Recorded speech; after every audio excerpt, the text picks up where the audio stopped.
104.7 The Cave. KKLH, Marshfield, Springfield. A proud member of the Kansas City Chiefs radio network. Touchdown, Kansas City! Now, it's time for Ned Talk. Yep, here we are again in the studio on a beautiful, beautiful Saturday afternoon as we get set for some football action. Our second preseason game gets underway a little bit after 3 o'clock this afternoon. Kansas City Chiefs, this time really from Arrowhead. They'll be taking on the Commanders, and I cannot wait. I am joined in the studio by Ned Reynolds. Ned, how are you this morning? Doing just great. This afternoon, I guess I should say. Afternoon. Is it afternoon or is it morning? No, it's afternoon. Where are we at? We are shortly sure. after 1 o'clock. For those of you scoring at home, that's my first mistake. John Oliver is with us. John, how are you today? I'm doing well. They found me in the well finally, so I'm back. Lassie and Timmy dug John out of the well, and he's here for the show today, so that's good. Yeah. And what about you, Josh Roberts? How are you? Are you that John Oliver? Yeah, Hey, I'm doing great. It's good to see everybody, including this guy sitting next to me that I had forgotten existed. We're taking up a collection for Josh so that he can get a new hat, not wear a hat of a former employer. Yeah, please. I need a new Really, Alabama hat. something needs to happen there. It just doesn't look right. I know. So we had our first game last week. Chiefs and the Chicago Bears. It was a loss, but virtually meaningless. What was your takeaway from the game, Ned? I had a couple of them. Number one was I thought the offense proved itself. I really feel like had that been a regular season game, the Chiefs would have won probably 37-17 or 37-10 or something like that. Although having said that, I did watch the Bears play Seattle the other night, and Chicago is getting better. They do have some pretty good talent on their ball club. But as far as the first game was concerned, I thought the Chiefs played well on offense. First unit is intact and ready to go. Do need some help on defense. The defensive line, Karlaftis did a good job, got in there. The kid from Wisconsin the Chenal kid was absolutely sensational. Really pleased with him. Did think that there were some liabilities in the defensive backfield. Chicago was able to throw the ball on some of the Chiefs. Now, again, these are reserves, and those things are going to happen. But you still have to bring that unit together, and I think probably we'll see a little bit more of that today. In fact, Andy Reid has said that the first unit's going to play for a full half today. That will make a big difference. Do you take anything away from the Chiefs' defense not playing so well because the first unit didn't really play that much in the game? Well, that's part of it. Most of it, I think you can attribute to the fact that it's game one and bringing in a lot of new talent. The Karlaftis kid is very young, but he's going to get a whole lot better. The youth factor and the non-unity factor, they've only been in practice camp for a short time. Once this team gets together and once they get down to the 53, then I think you'll see a championship level, not predicting championships, but a championship level ball club. Do you think unity on the defensive side or offensive side is more important? Defensive. I agree with that. And one of the things, especially, and I might even put a little asterisk next to that and say, I think for the Chiefs, especially because that unit seems to progressively get better as the season goes along. Mm-hmm. So I'm not too concerned about the Chiefs' defense not looking united at this point. No, and you can't be concerned about anything at this point unless there are some significant injuries, because you're still intermixing with a lot of players. After, let's see, their next cut is next Tuesday, and they get down to 80. Well, you still have to get down to 53. That's a lot of players who are being tested, so you can't really make any judgment. Any thoughts on what you saw from the offense and Patrick Mahomes? I mean, all the news stories were 6 completions, 6 different receivers. What did you think? 6 or 7. He went right down the field and scored. You can't make any judgment from that other than, hey, this unit's together, and they're pretty good, and they're not missing anybody at all. Well, again, the length of the season is going to show whether or not Tyreek Hill's absence is of great significance. You do have Juju Smith-Schuster in there. You do have the Scantling kid from the Green Bay Packers in there. You have Sky Moore, who has outstanding speed. And Mecole Hardman. You have these people in there who are quality receivers. They aren't Tyreek Hill, but they are quality individuals who can hang on to those passes that Mahomes is going to throw.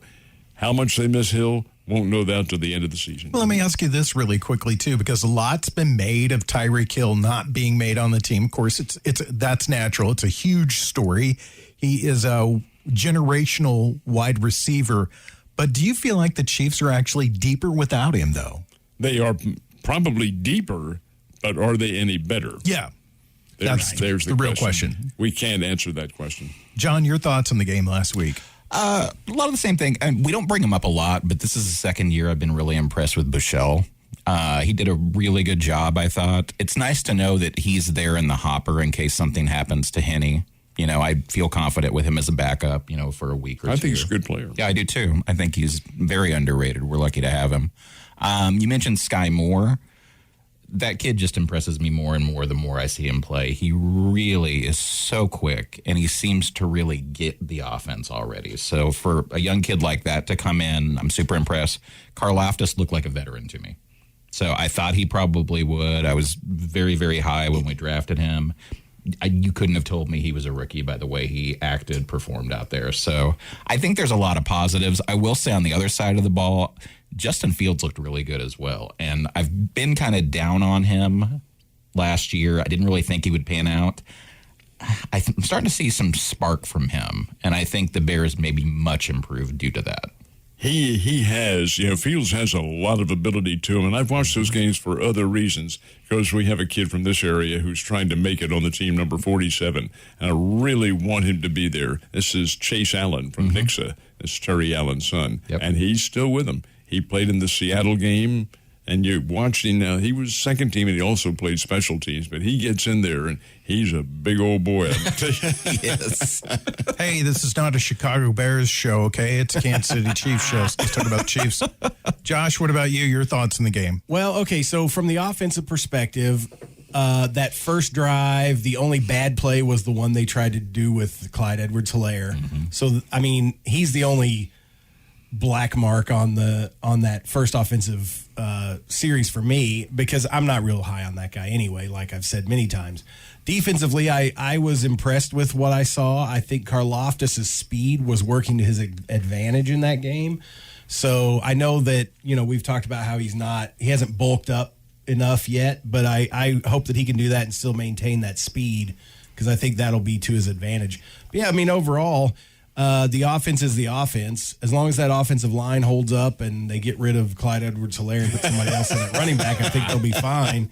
And then the defensive backfield is going to be the worry all season. Well, you're still hearing the same names, when you hear L'Jarius Sneed and Juan Thornhill. When something bad happens, usually one of their names gets brought up. Somebody gets burned, there's a bad penalty, there's just a late hit, something like that. Those two guys seem to be involved in that. I really think, from my standpoint, it will be interesting to see if Justin Reed puts his stamp on this defense because he is now in that role that Honey Badger was in last year. And is he the guy that's going to step up and lead that defense? What do you think, Ned? Yeah, I think he is. He has a lot of ability. He is a Stanford kid. And playing the D-back and being able to be a versatile athlete, comes in and does the kicking for them, for heaven's sake. Yeah, that was crazy. That is crazy. But this kid, he's also a former soccer player. And that's where he got a lot of his background. No, I think this kid's a good athlete and a very good addition. Now, if he can keep his head on and figure out the defensive backfield scheme of things, yeah, he can be the leader. He can be the Matthew back there, the Honey Badger, if anybody can. But again, it points out the fact that you have to have leadership at every single aspect of what you're doing. Offensive line, backfield, Mahomes is the backfield, of course, and the D-backs, linebacker, D-backs. You have to have somebody there who is in control, who you can look up to, who can make those key decisions. And this kid has the makings of being one of those individuals. Chiefs have a little problem as far as kick returning goes because they don't know who's going to do that job for them yet. McCole Hardman is listed in that top spot. Also, Trent McDuffie, who's a defensive player, is listed in that spot. And then Sky Moore. Do they really want to risk him as a kick returner? Well, now how about Pacheco? There you go. Yeah, that's something I wanted to ask you because we talked quite a bit about him last week. What did you see from him in the game? I thought he showed a lot of strength. He showed a good lateral movement about him. Kind of prejudice because he's a South Jersey guy. Yep.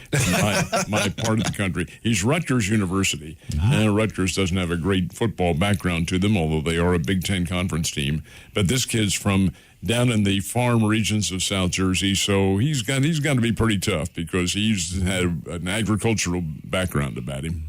Anything disturb you at all, John, when you watched the game? Nothing disturbing. It's hard to get out of sorts for the first preseason game, honestly. I just tried to really look at the positives, and I'm glad you brought up Pacheco because I was really impressed with him. That 35 or 34 yard, I think it was, return. I just like everything that kid does. And I know, Josh, you're down on Edwards-Helaire. Yep. I think Helaire could really shock some people this year because I think competition is going to be really good on this team. You've got Jones, you've got Pacheco pushing, you've got Gore, you've got McKinnon, and then you've got Helaire. I think Helaire realizes it's put up or shut up time. So I'm hoping he has a good season. I'm not going to guarantee it, but I think that competition aspect with Pacheco getting into the argument really, really helps him out. John, when it comes to cut down time, two of those individuals you mentioned, I think, are going to be gone. Yep. I would agree as well. You're listening to Ned Talk. It's your local live sports talk show. We are your pregame show. At 2 o'clock, we will turn things over to Mitch Holtis, Art Haynes, Dan Israel, and Dana Hughes, and we'll get you set for the beginning of the Chiefs and the Commanders this afternoon. Still having trouble with that Commander's name. Didn't like the other name, but this one just doesn't roll off the tongue. Washington Commanders. They'll be playing them from Arrowhead this afternoon. We'll have all of it right here on 104.7 The Cave. Andy Reid has said that there's a possibility that the Chiefs could keep 5 running backs. But I'm looking at you, and I've known you long enough when your skeptical face comes on. Your skeptical face is on right now, and let's talk about Ronald Jones. I think he's gone, in all honesty. He had 4 rushing attempts for 1 yard last week. Well, you can attribute that to, they didn't have the offensive line, and then probably didn't. But the good running backs make up for that. And I think Ron Jones, while he was an outstanding player at Southern Cal and had a good career with the Tampa Bay Bucks, I think that has probably left him. At least that's my viewpoint. What do you think? I think Jones is gone. And, I could see them trimming it a little further. I could see Gore going to the taxi squad. I would hope they hang on to him. Yeah, I would hope they hang on to him as well. He's versatile, but I could see them keeping Pacheco just because he's the hot hand, and then, of course, going with Helaire and McKinnon. Let me get you all your opinions here really quickly because I really feel like that the way the Chiefs' offense is set up, it is really dialed in for multiple running backs to come on each week and do little things that are impressive. They're really not set up to have a guy like Derrick Henry on the team. No. So, I think that works to their advantage to have this whole slew of no-name guys out there carrying the ball. Oh, Joe, I don't think there's no question about that. That's not their offensive game plan. And it has not been, and it won't be with Andy Reid as their head coach. If that ever changed and some other head coach came in who did have a powerful running game, then you would see those big power running backs in there. But, that's not their philosophy. Could you imagine Patrick Mahomes with the Derrick Henry behind him? God. They'd be arguing constantly about who gets the ball.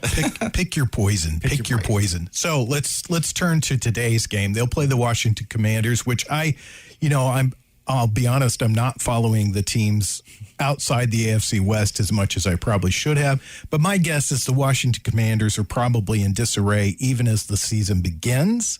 So what do you expect to see from the game today, Ned? Well, they have injury problems, and the injury problems are rather significant. But Coach has said that he'll try to play some of his regulars. He's not going to be able to match up with the Chiefs in terms of the full squad, the full regular squad playing for a half. That won't happen because they're too afraid of losing some of their key individuals.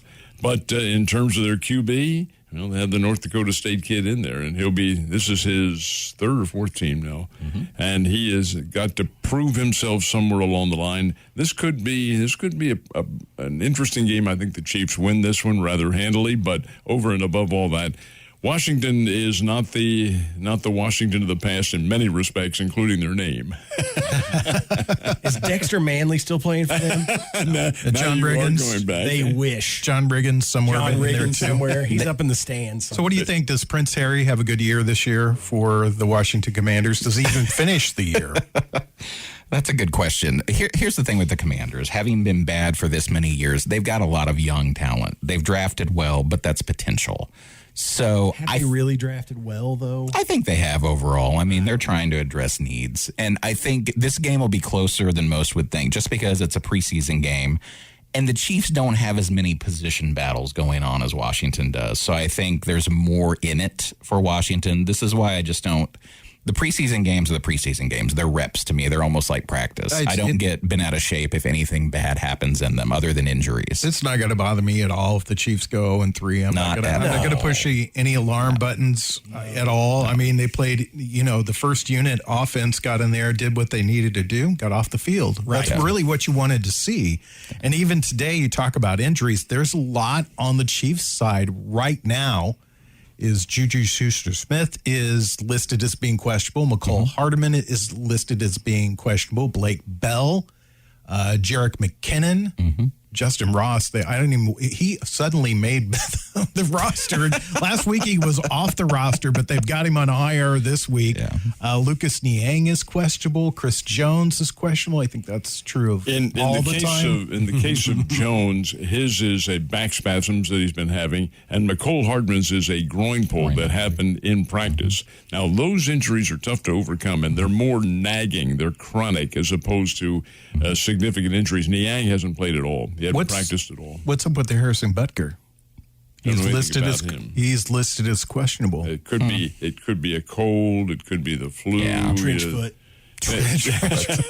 Good Lord. It's really hard to determine. Yeah. And so we might see Justin Reed kicking today. Chris Jones, I think, has brain spasms, not back spasms.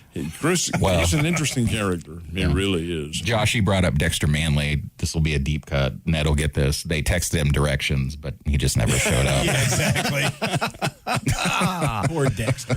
All right, so we've got the Chiefs and the Commanders. I'm trying to stay with that today because, it just, like I said, it doesn't trip off it sounds like almost like they're playing a USFL team. Mm-hmm.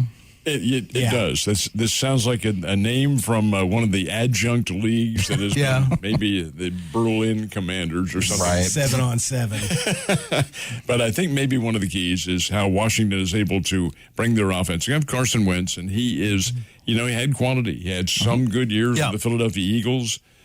It took them to 11 games on their march to the Super Bowl. Didn't finish up because of injuries. But he really hasn't been the same since that injury. But yet teams are willing to take a chance. Indianapolis did. Now it's Washington that's going to give him a chance.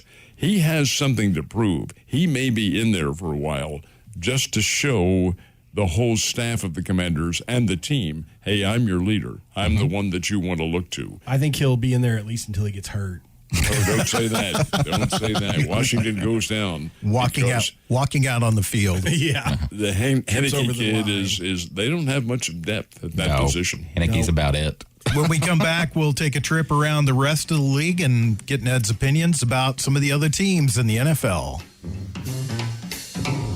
You're listening to Ned Talk on 104.7 The Cave, part of the Kansas City Chiefs Radio Network. Back to Ned Talk on 104.7 The Cave, a proud member of the Kansas City Chiefs Radio Network. We're about 25 minutes away from the 35 minutes away. Second mistake, okay? If you're playing bingo at home, 35 minutes away from the start of the Chiefs pregame show with our good friends up in Kansas City, Art Haynes, Dan Israel, Mitch Holtis, and Danon Hughes. Right here in your home for the Kansas City Chiefs in Southwest Missouri, 104.7 The Cave. I am Joe Westen, joined by Josh Roberts, John Oliver, and Ned Reynolds, and we're talking sports. And I think I should put in some Dragnet music right here, and we should call this portion of the show the Police Blotter. Yes. Dun, dun, dun, dun. You'd have something every week. The NFL is a wicked city, and inside that wicked city, there's a guy that likes to get massages. His name is Deshaun Watson. So what happened with that this week, Ned? Well, it's all over now. He's been suspended for 11 games. That's and what he has said. to pay a $5 million fine. Oh, I didn't know about the fine. Yeah, Okay. yeah, that's all part of the penalty. Chicken feed. It's been accepted because this is a collaborative deal between the National Football League and the Players Association. They came to an agreement.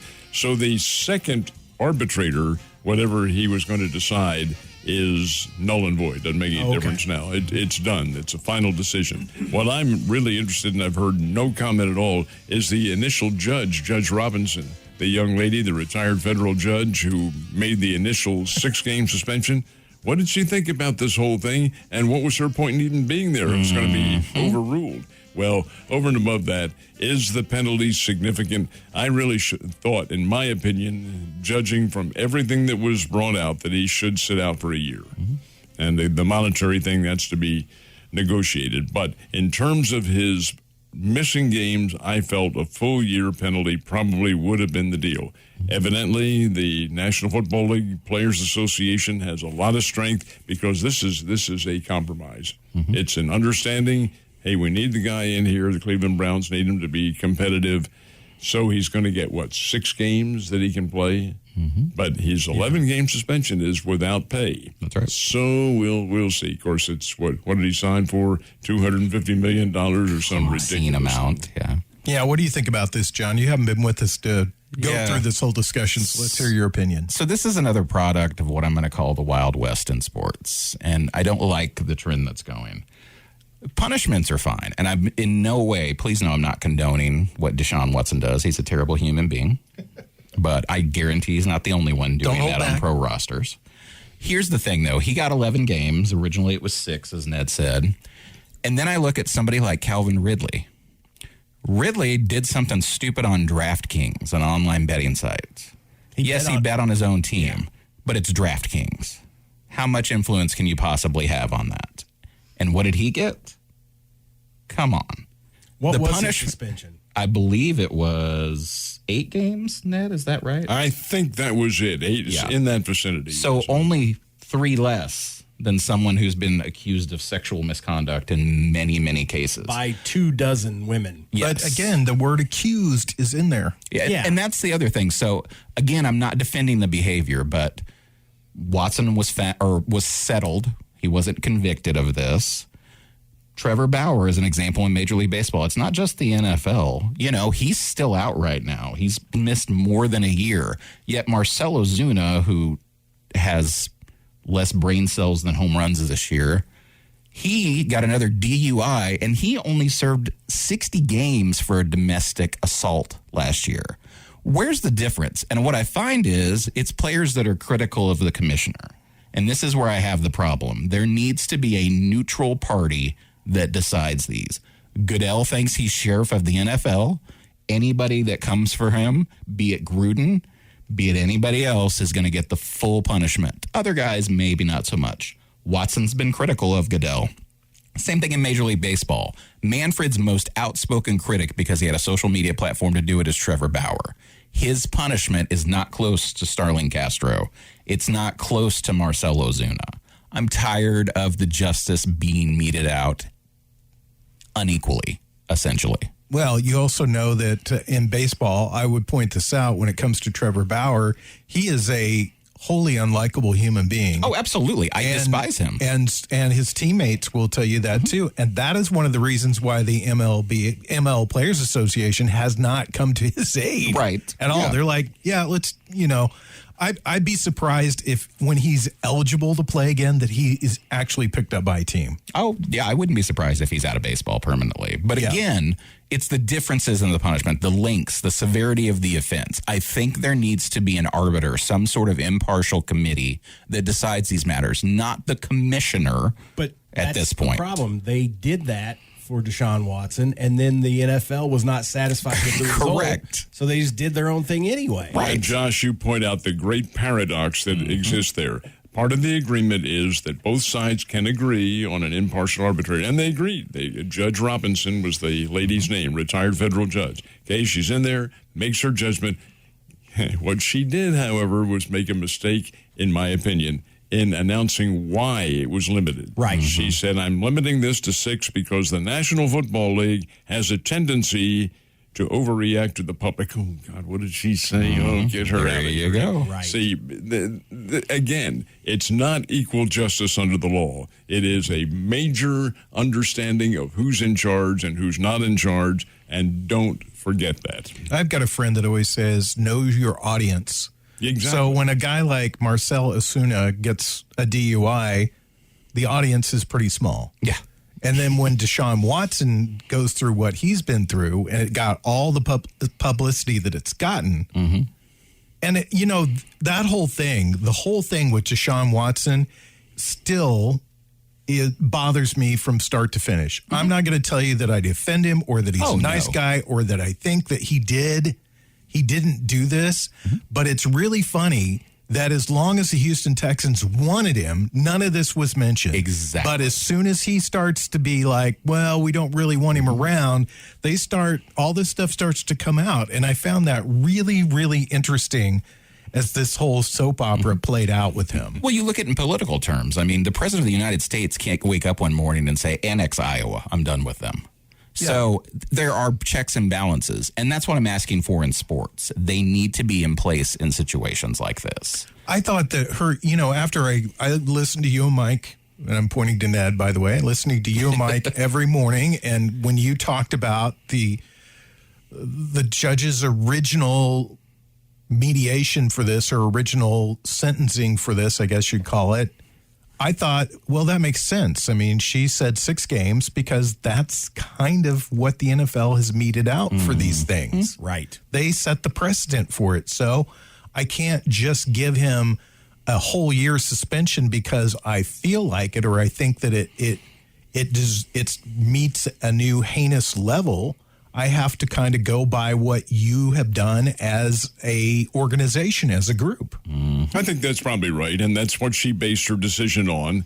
But she, in justifying what she said, she made that one critical remark about the NFL, and the NFL doesn't. The NFL, Major League Baseball, NBA.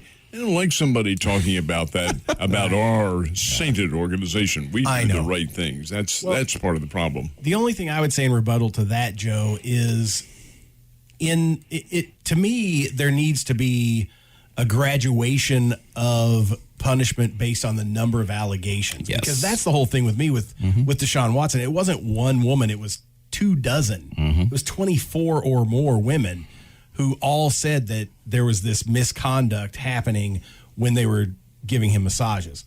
So that's my only rebuttal to the fact that she chose just the 6-game suspension, because if it was one offense and a 6-game suspension, that's pretty severe.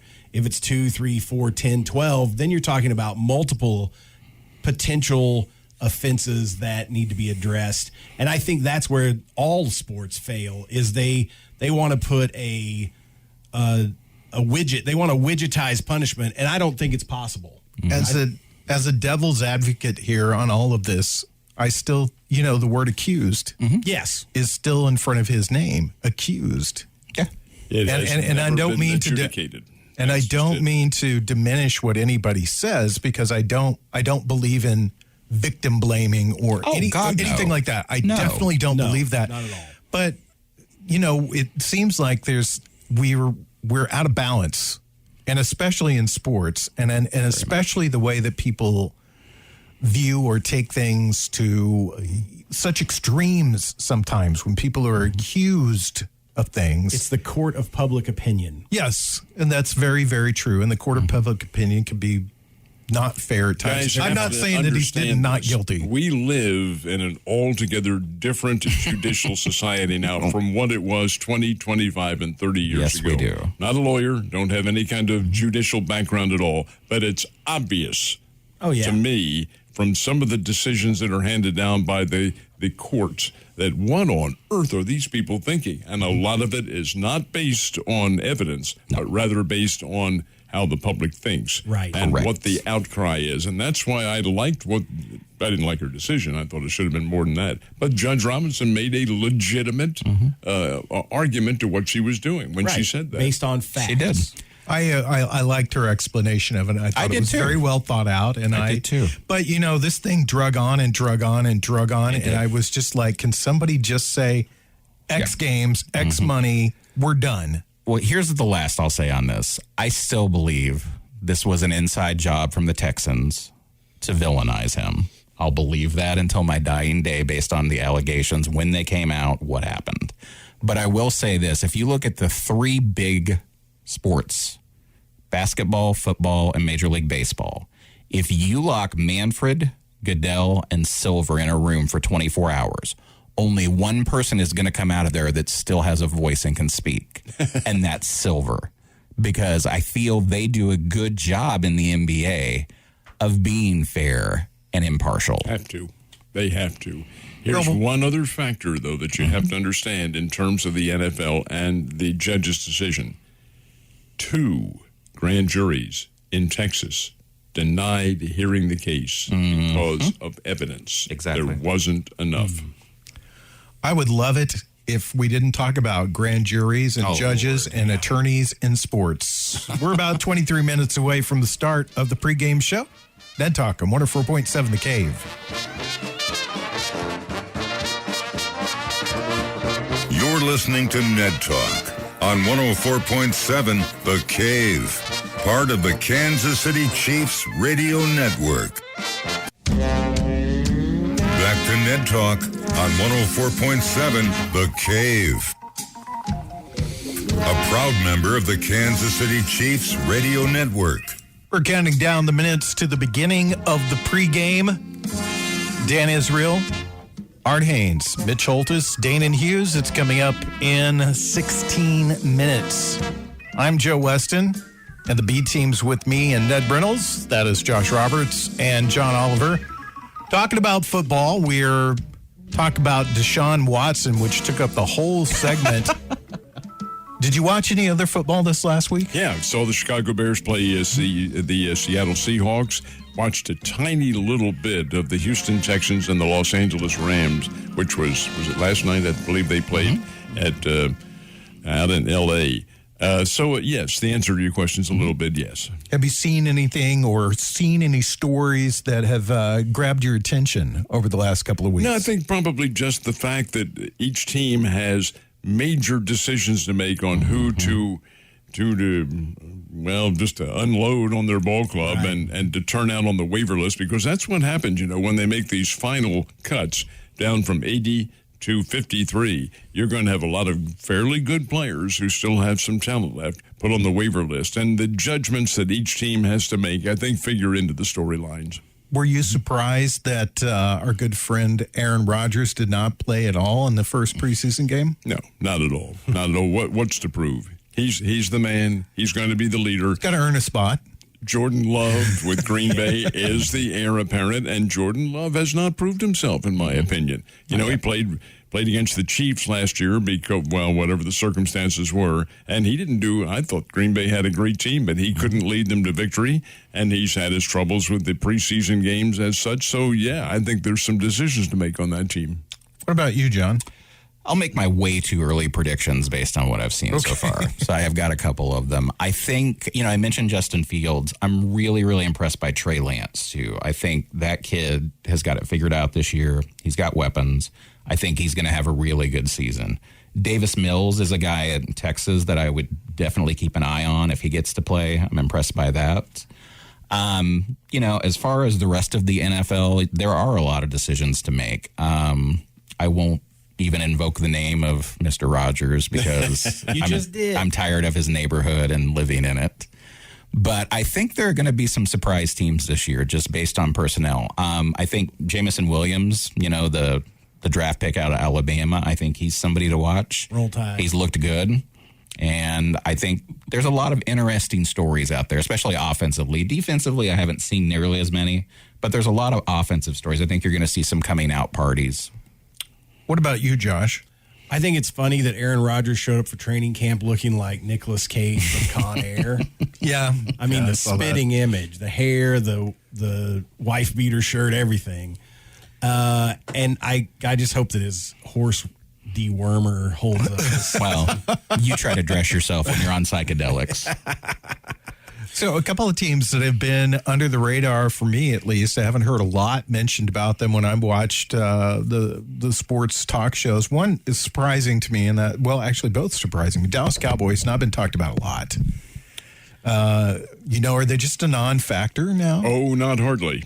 They think they're going to be the champion of the National Conference East. Of course, everybody knows that the green and white will be. And the other team is the AFC champions, the Cincinnati Bengals. Not a lot of talk there either.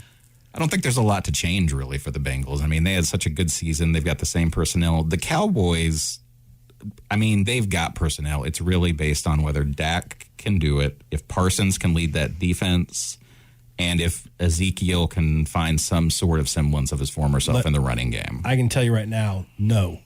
Yeah, I'm not saying it's going to happen, but that's the key. I saw a funny meme the other day that since the last time the Cowboys won a Super Bowl, Jennifer Lopez has 6 rings, and they have 0. So, they need to recruit her, apparently. Oh, my. Who's your team to watch, your under-radar team this year, Ned? Is it the Eagles?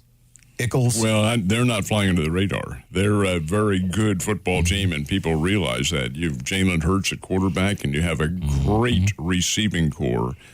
I think they're a legitimate contender to do a lot of damage this year. Again, a lot of it depends on injuries. The rate of attrition in the National Football League is the key level. That's the unforgivable circumstance that you're going to run into that you have no control over.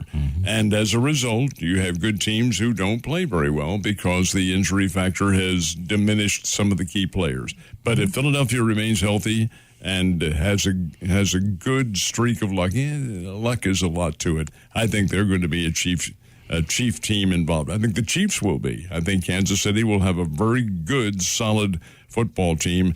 And the one I'm keeping my eye on is Miami Dolphins because they loaded up during the offseason. How that works, we saw the Miami baseball team a number of years ago load up with a lot of great players and fall flat on their rather fat derrieres. Is this going to happen with the football team? That's a key. What about you, John? So I know everybody's predicting the Broncos are going to be huge. I don't like that pick, so I'll just be honest. I think they gave up too much in that trade. I think offensively Wilson has to have people to throw to. My pick probably surprised some people. I think the Colts are going to be a nice surprise team. That's who I was going to say. Yeah, I really, so you stole my thunder there. Oh, I'm sorry. They had a great running game last year. They did, and now they have a veteran quarterback who does not have to do it all. Exactly.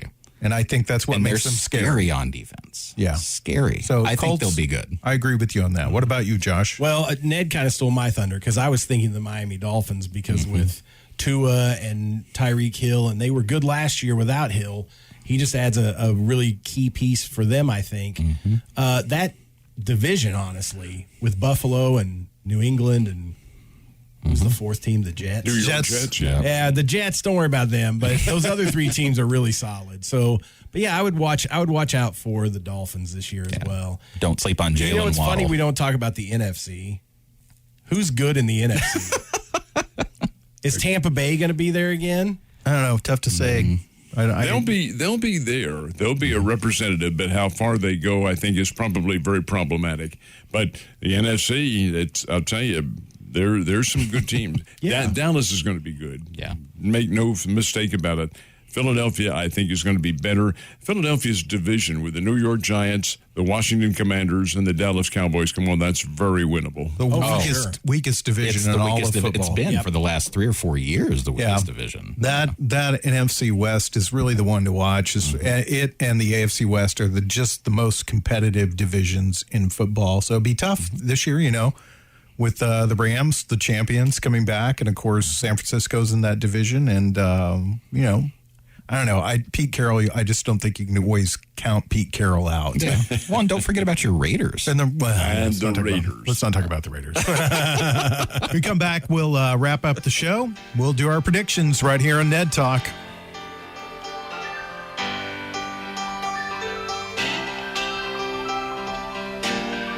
You're listening to Ned Talk on 104.7 The Cave, part of the Kansas City Chiefs Radio Network. Back to Ned Talk on 104.7 The Cave. A proud member of the Kansas City Chiefs Radio Network. If you're tuning in and going, oh no, not these guys, well, you just have 3.5 minutes to wait until the professionals take over. And they'll be doing the pregame show from Arrowhead Stadium today. It will be Mitch Holtis, Danon Hughes, Art Haynes, Dan Israel as we get set for the Chiefs and the Commanders. That is an actual NFL team, not an USFL team or a barnstorming team or anything like that. They will be playing them this afternoon, and I'm excited for the game. We made predictions last week. I was wildly wrong, as usual, which I don't mind being wildly wrong about stuff like that because, it doesn't matter. I think people are way too overwrought about sports in general, and in general, way too overwrought about predictions and just, it's just sports. It's supposed to be fun. Enjoy it. Life's too short to worry about the Yankees losing streak. Really, it is way too short. I love your philosophical approach from a guy who's 30 years younger than I am, for heaven's sake. It does mean something. I'm 25 years. Well, no, I mean, but haven't you seen a change in all your years of being a sports fan about how overwrought it's gotten over the last? I'm not going to go so far as to say that, but it is. Yes, the concept of the public. Sports is there as your great escape valve. That's what it's for. Yeah. That's what it's about. But by the same token, that is how people alleviate their mental pressures that they're undergoing. Mm-hmm. So being overwrought, you can carry fandom to the point you don't have to get into fistfights over these deals. Right. Heavens, no. But you do root for your team, and that allegiance to that team does mean a lot. Have fistfights with fans at training camps. It's dumb, okay? It is. All right, we got about 2 minutes to wrap up the show today. What's your prediction, Ned? What are we going to see, and what's the score? With the understanding that a game means nothing, final result, the fact that the Chiefs are going to play their first teams for one half, I think probably makes a difference. I think Kansas City probably wins this one. I'm going to say Kansas City 30 and the Commanders 14. John, you. I'm going to give you my steel pipe, ironclad. No, I'm just kidding. I don't do that either. So I'm going to go with the Chiefs. I'm going to go 21-17. Boom. It's time for Josh's Lock of the Week. Well, I just want everybody to remember that fan is short for fanatic. Yes. So that should explain something to you about the craziness that people have over their sports. But I think this will be Chiefs 21, Commanders 17, because the second half doesn't matter. Chiefs 107, Commanders 89. Oh wait, it's not basketball. You read on something? Okay, here to negative 12. I said it was going to be a high scoring game last week. As I said, I was wildly wrong about that. So, 17-14 Commanders. Okay. And I'm just saying that because I think the Commanders probably have a little more to prove in the second half of the game. And that's the way it happened with Chicago. They're auditioning. And again, if the Chiefs go 0-3, it means zilch, zip. Exactly. All right. The pregame show is getting ready to start. Kick back right here on 104.7 The Cave.